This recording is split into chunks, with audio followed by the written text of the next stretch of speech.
எதுவும் தெரியாதது போல் பேசும் நண்பன் இருக்கும் வரை நம் வாழ்வில் நமக்கு என்னதான் சொர்க்கம்? என் ஆயுள் முழுவதும் உன் நட்பு நீடிக்க வேண்டும். ஒன்றாக படிக்கும் போது ஓடி துள்ளி விளையாடும் காலம் எங்கே?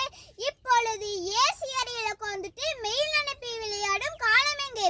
மீண்டும் கிடைக்குமா அந்த பொற்காலம்? நீ என் உயிர் தோழனாக இல்லாமல் இருக்கலாம், ஆனால் நான் உன் உயிர் உள்ளம் வரை நல்ல தோழனாக இருப்பேன்.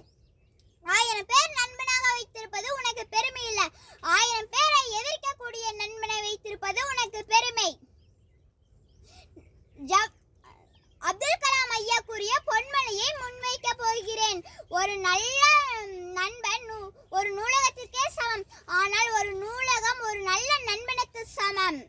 இந்த வாய்ப்பை எனக்கு நல்கிய அனைத்து நல்வுகளுக்கும் சான்றோர்களுக்கும் நன்றி. வணக்கம்.